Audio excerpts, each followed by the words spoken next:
Reddit number 1 PDF. AITA for ruining a holiday dinner by crying after my sister called my bald patches disgusting. I, 19F, had a tumor a couple of months ago. I had surgery and have been healthy since then, but hormonally, I've been all over the place, and medications have been giving me reactions I've never had before. One of them is that a new medication my oncologist put me on has been causing my hair to thin and fall out. It's something I'm deeply insecure about and honestly just super embarrassing. I'm worried I won't be pretty again. I have a couple of headbands and scarves I used to cover up the worst parts of it. My sister, 16F, likes to tease me about it. She constantly tells me that my bald patches look disgusting and that the head coverings just make it more obvious. She says it's gross and that I should stop trying to hide it because it still looks bad anyway. She even said that looking at me makes her want to vomit. Because of her comments, I didn't want to go to one of our family's holiday dinners. I couldn't stand the idea of relatives seeing me for the first time in several months looking so awful, and judging me or talking about me later. I know it's just hair, but it makes me feel awful. I've spoken to some of my friends and my therapist about how I was feeling, though, and they all said that they think I ought to go out and live my life no matter how I look. And my aunt makes really nice pie, so I ended up going, just with my headband. Almost immediately after I arrived, my sister started making comments under her breath. She asked if I was really wearing that thing again, said my bald patches looked so bad lately, and told me I was brave for showing up looking like that. I tried to ignore it. During dinner, she didn't stop. She leaned over and whispered that my headband looked stupid. When someone across the table glanced at me, she smirked and quietly said, "See, everyone's staring." At one point, she muttered that my bald patches were disgusting and that I was ruining the holiday vibe. I promise I tried to hold it together, but at some point I started tearing up, and then I was full-on crying at the table. My parents asked what was wrong, and before I could stop myself, I just broke down and said my sister constantly mocks my hair loss, calls my bald patches disgusting, and won't stop even when I beg her to. I said that's why I almost didn't come at all. The table went completely silent. A couple of relatives asked my sister why she would say things like that, and one of them told her it was cruel. A lot of people were very distant from her for the rest of the night. My parents say that I need to be the mature one and let it go. They say she didn't mean it the way I took it, and that crying at the table only made things worse. They also say that it's just hair. And I should know from all the medical treatments that it's not the worst that could happen to me, and now I'm causing our family members to be mean to her for just being a child. AITA. I just felt so humiliated and couldn't take it anymore. AITAH for not wanting to provide a whole Christmas for my sister's kids. I, 37F, have 2 children, 5M and 7F. Their Christmas gifts are already bought and paid for, and their Christmas is settled. My sister, 35F, have 2 kids of her own, 2M and 4M. My sister's husband died in September, and the grief has absolutely destroyed her. It has prevented her from celebrating holidays with her kids. I have been very supportive and have been there for her and her children. I took her kids out trick-or-treating with mine when she was going through a very big wave of grief and felt unable to. I have also taken her kids to my house for the weekend when she needed a break. I have never invalidated her grief. We know Christmas this year is going to be extremely tough for her and her kids. My whole family and I made sure her kids had plenty of gifts because my sister felt like she wasn't able to go Christmas shopping without breaking down. I'm in a bit of a tough spot as I recently got into a minor car accident. Nobody was hurt and need to pay to fix damages, while my husband and I both work paycheck to paycheck. Recently, my sister called me and told me she didn't feel like her kids had enough gifts. I told her that I'm sorry if she doesn't think it's enough, that I tried, and I don't really have much spending money since all of the money I'm making is going towards fixing our car and groceries/other necessities. I let her know that she can always order some more gifts online and have them come after Christmas if it's too hard to go shopping in person, but she was adamant she wanted them to open everything on Christmas. I got a bit upset at this, because I really tried everything with the situation I'm in. My parents stepped in to get her, and the kids' gifts as well. I understand grief can cause people to be irrational, but I can't help but feel annoyed at the way she's treating my help. So AITAH? AITA for refusing to share my food with my wife after she repeatedly orders food she doesn't like. We're a working couple in our late 20s. We often come home late, around 7 p.m., so we regularly dine out, like 2 times a week. Our country has hundreds of dishes, so we're never out of options. I prefer ordering familiar items and trying something new only when it looks too tempting. I'm a sensitive eater, not picky, as I have strong sensory sensitivity. I get nauseous easily if I eat or smell something I don't like. My wife is totally opposite. Half of the time, she tries something new and orders things just by reading their names. Mostly, she doesn't even know what her order looks like. And mostly, the food she tries isn't as good as our comfort food. So after 2 to 4 bites, she asks me to split and share each other's food. I always hesitate doing that due to my different food habits, as mentioned above. She's aware of my nature, but asks me to share anyway. It's been 3 times in a row. The food she ordered came out totally bad, and I had to give up on half of my food to compensate for it, as usual. Being fed up, recently I clearly told her that I won't be sharing food from now on, and whatever she orders. It's all up to her even if it doesn't come out good. She agreed in a low voice. Now, yesterday, the same thing happened again, and she casually made the same gesture of sharing food. I said no, mentioning our recent talk about it. She had to finish it all. It spoiled her mood and got passive-aggressive the rest of the evening. AITA. AITA for telling my sister not to come to my wedding if she kept bringing up her miscarriage. 3 years ago, my younger sister, Jen, had a miscarriage at 9 weeks. She and her partner Scott were devastated. I was there for them as much as I could be, but it was a tough time for them. A few months later, Scott left Jen. Jen said it was because of the miscarriage. Her and Scott had a close-knit group of friends, and I found it odd no one has checked on her, so I rang her best friend to suggest a girls' night. She told me the reason they had broke up. Jen had slept with someone else. When he confronted her, she blamed the miscarriage. 9 months ago, I got engaged and asked Jen to be my MOH. At our engagement party, Jen became inconsolable at seeing our friend's baby. Everyone's focus, including mine, was on Jen all night. I wasn't upset with her. I figured that she was imagining what all these big family events would be like with a baby, so I gave her grace. Since then, anything to do with the wedding, she brings up her miscarriage, but only at events related to my wedding.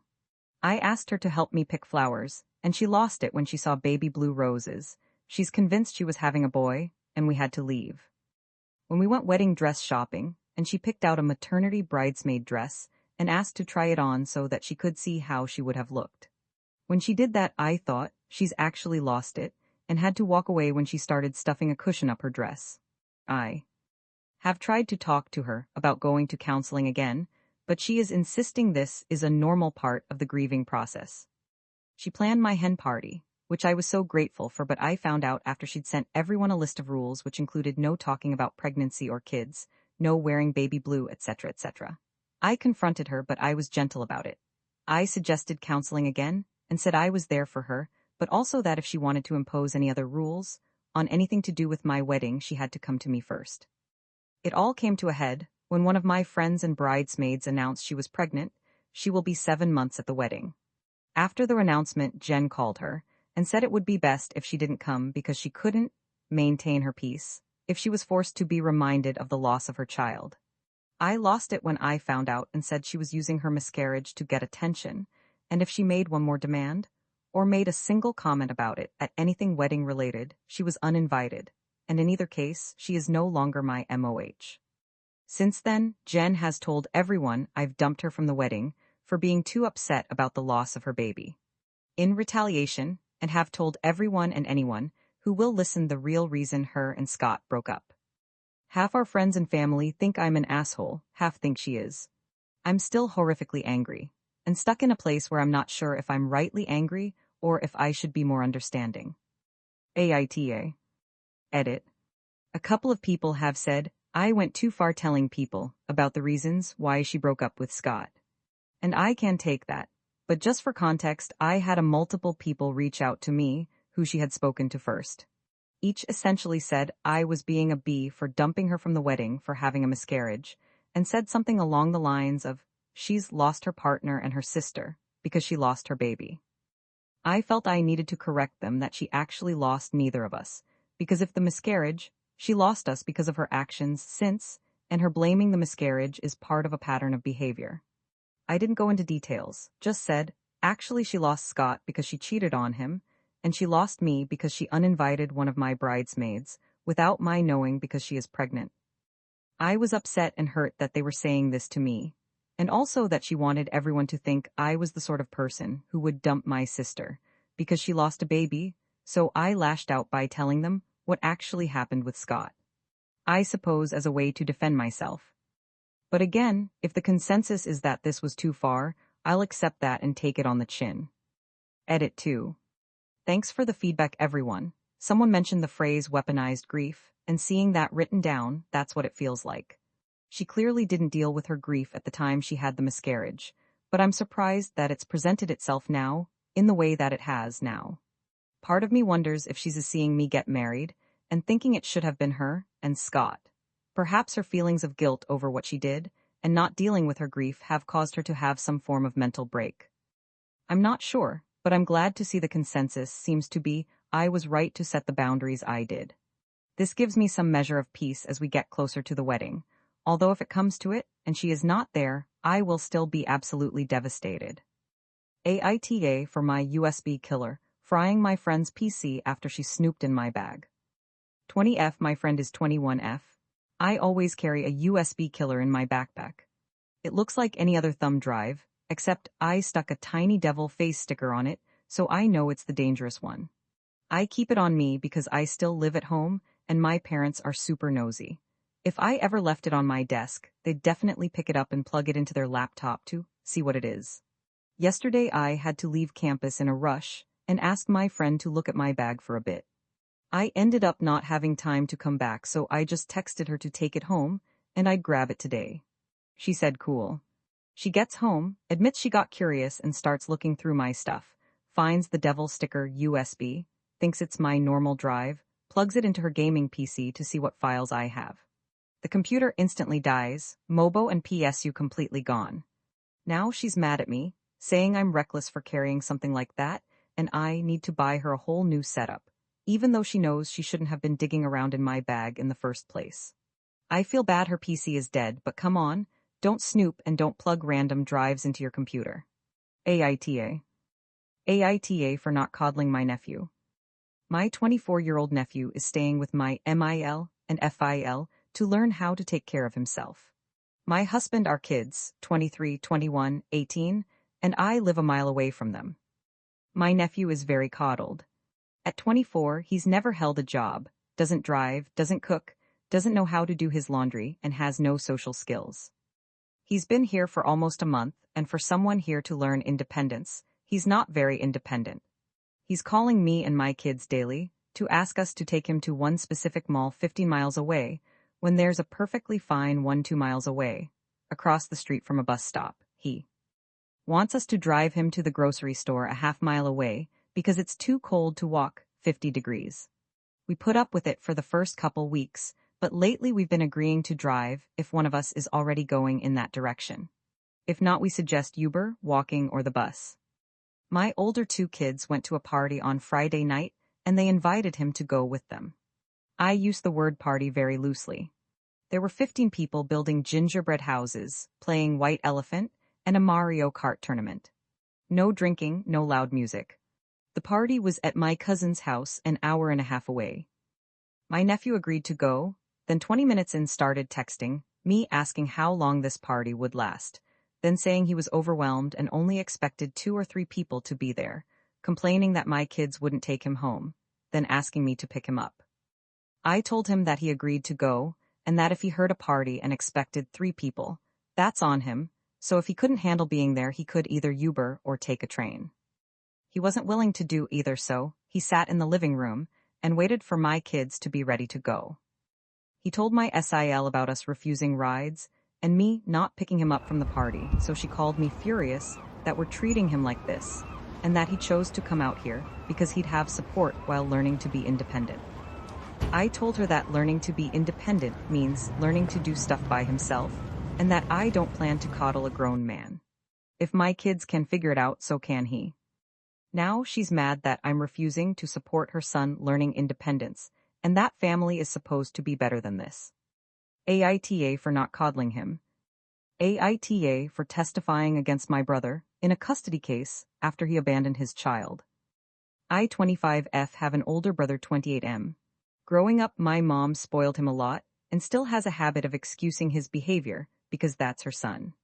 This situation has completely fractured my family, and now I'm being told I'm a terrible sister. My brother was in a long-term relationship with his ex-girlfriend Lena, 27F. They have a son together who is now 5. Lena and I became very close during their relationship, and even after they broke up, I stayed involved in my nephew's life. I babysit, help with school stuff, and I'm basically one of his safe adults. When my nephew was around 2, my brother left. Not just emotionally, he abandoned them.